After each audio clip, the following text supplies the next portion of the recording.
What's up, Box Talk fans?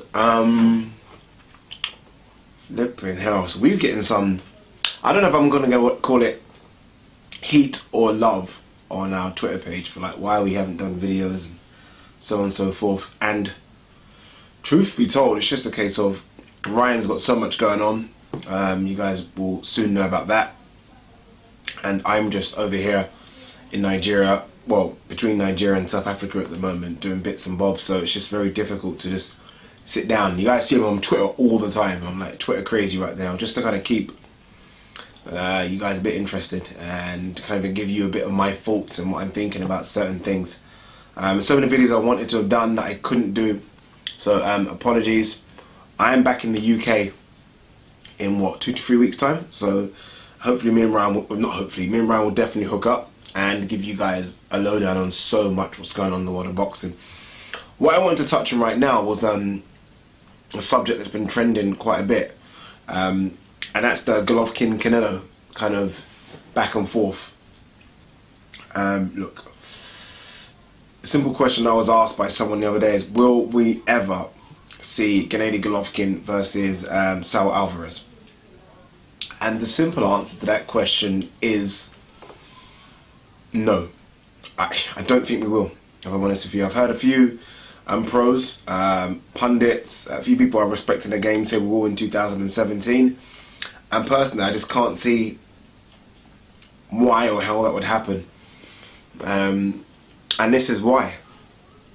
Firstly, let's look at the weight. Yes, there was the talk of Canelo fighting at 160, which Canelo never has done. He's fought at a middleweight, but what we mean by when we say he's fought as a middleweight, he's fought above the 154 pound limit. You know, he's had a few fights at 155 pounds. One's where he couldn't make the weight and one where the weight was agreed.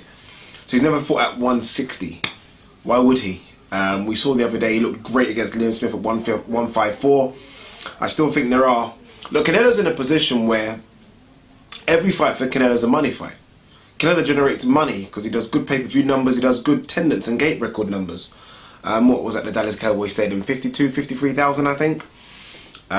So again, he doesn't necessarily need to fight an A-star to generate big money. He'll pay them low ball and he'll get very, very good money. Very good money. So Canelo doesn't need GGG. Canelo could fight the likes of Andrade, he could fight the Charlo brothers, he could fight Brook, possibly, and any of the other 147 guys that want to come up. Timothy Bradley's a name that's been mentioned recently. All these, albeit not major, big superstar fights, are fights that generate good money for Canelo Alvarez and for Golden Boy. Golden Boy is not in a position it was sort of 10 years ago where it had numerous amounts of superstars, so they could almost risk one to the wolves, so to speak. They don't have that anymore. You look at their resume, and I guess it's a problem in boxing really. Every stable probably has 1 or 2 very good marquee fighters. Matchroom, you would say they have Anthony Joshua and possibly Kelbrook. The rest are okay, but they're the 2 guys that are pay-per-view guys right now. Main events have Kovalev. Top Rank have Crawford done really bad numbers versus Postal, so they've got Manny Pacquiao, maybe Lomachenko. And then Al Heyman doesn't really have pay-per-view stars anymore, he has PBC stars. So no one has a star they can just chuck away. So believe me, Golden Boy are not going to risk it with Canelo against Golovkin. You do that and it's done. You're struggling. Why do that when Canelo could probably sell 250,000, 300,000 pay-per-view buyers against guys that he could possibly beat and guys that he will start as favourite to beat? And that's probably the reason why. Golovkin, the reason why I don't think Golovkin will fight is because, look, Golovkin's got 4 belts. It was said the other day that Golovkin was offered 8 figures to fight Canelo Alvarez. I don't believe that, if I'm honest with you. I think Golovkin will take that. But believe you me, Golovkin was probably going to get an offer at something like 80-20 split. So we have a guy here in Golovkin that people might not say is a star, but I think he is. He holds 4 belts. He's clearly the #1 middleweight in the world. And you want to offer him an 80-20 split and he should say, yeah, why not? Let's take it. No, you wouldn't do it. People might say, yeah, just roll the dice, take the money. But if you're a champion, you're not going to take that kind of low ball money. It's just not fair. Why would you do that? And that's why that probably fight hasn't happened. So yes, was an offer put on the table to Golovkin? 100% I believe an offer was put on the table. Was it 8 figures? No, I don't think so. And was it an 80-20 split? At best 70-30? Yes. Why would Golovkin take that? Why would he? you're almost taking the piss. Let's be honest, you're almost taking the piss. And for Golovkin, I can see a maximum of 1, maybe 2 more fights left at 160 pounds. I think the wheel is almost getting a bit of grease now, where Abel Sanchez has said it himself. Look, Golovkin will knock out anyone from 154 to 168. And look at 160 right now, and yes, there isn't many big fights at 168 either, but look at 160 and you're probably looking at Danny Jacobs, Chris Eubank Jr. and Billy Joe Saunders. The only one that really makes sense out of those two is Danny Jacobs. That's a pay-per-view fight, I guess, in the States. Danny Jacobs has got a belt. I think it's a regular belt, if I'm right. I could be wrong. I think it is. Yeah, it is a regular belt, obviously. And Billy Joe Saunders, because it means he'll unify the division. And that obviously hasn't been done since, what, Jermaine Taylor. So I can understand why he wants to do that, and that'll be the aim. And that's just 2 fights. If the Danny Jacobs fight doesn't happen, Billy Joe Saunders fight will definitely happen early 2017. I mean, he's been over to England. He knows what it's like. He likes it over here now. And it's a good attraction. Not only that, but Box Nation now have the platform to put that fight on Sky pay-per-view. So where and truly they couldn't afford to get GGG over here before, they look at the numbers that GGG done for Brook, and I think they'll think there's something they could do similar. I don't think they can promote it as well, but I think they'll look at what GGG can bring in terms of a fan base, in terms of numbers, and I think it makes it an attractive proposition. But then there's the 168. So I think GGG will go to 168 in 2017, late 2017, even if it's just to test the waters. Maybe 165, maybe a catch rate of one of the smaller super middleweights. And then him and Canelo are just, what, too far away.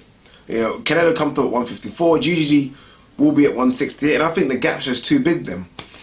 And look, GGG and Team Golovkin, I've got to make a push here and make GGG a superstar without Canelo.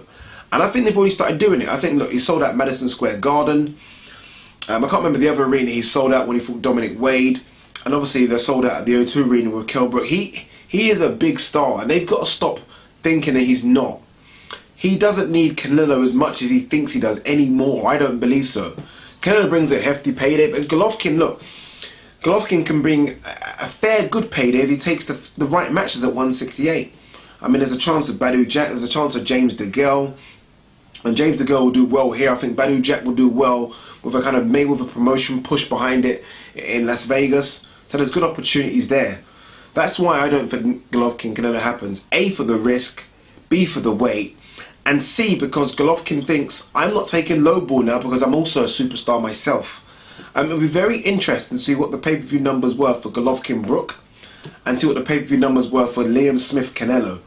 Granted, Brook brings his own kind of pay-per-view numbers, but granted also, and let's not forget this, Brook was struggling himself over here. I mean, he wasn't doing too well number-wise with the likes of Jojo Dan, Frankie Gavin and the rest. So I think the pay-per-view numbers will be more geared about Golovkin than Brook, if that makes sense. I'll be interested to see who done better in pay-per-view. Liam Smith, Canelo, Golovkin, Brook. And I think that will tell you where I think it's getting a bit closer who is a superstar. Look, don't get me wrong, Canelo's a superstar. I'm not trying to say GGG is anywhere near that yet, but I think the gap's thinning. And that's why I don't think will happen. Look, if GGG didn't accept a possible 80-20, 70-30 split a year ago, why would he now? Doesn't make any sense. But there you go, there's my little 2 cents on it in terms of Golovkin, Canelo. Do I want it to happen as a fight fan? Yes. If Canelo comes in at 160, or if they can meet at a catch weight at 158. I mean, we saw Golovkin weigh in at 158.9, I believe, for Brook, so it shows that he can get down to that. And I think Canelo will love the idea of having to, you know, eat his way up to 158, 159. He obviously struggles to make 154. There's no 2 ways about it. But I think he'll like to come in at 158, drain Golovkin a bit at 158, 157, and it's a fight I'd like to see, just because I think boxing needs it right now. I think boxing needs a fight that attracts the casuals, and I think Golovkin and Canelo just about do that. I don't think both of them attract the casuals big time, if I'm honest with you, but together I think they could collectively attract a casual, and you're looking at £1 million sort of pay-per-view, which boxing hasn't had for a while really. Look, Mayweather's the only one, so let's hope this fight does happen if it does in 2017, but my feeling, that fight doesn't go down.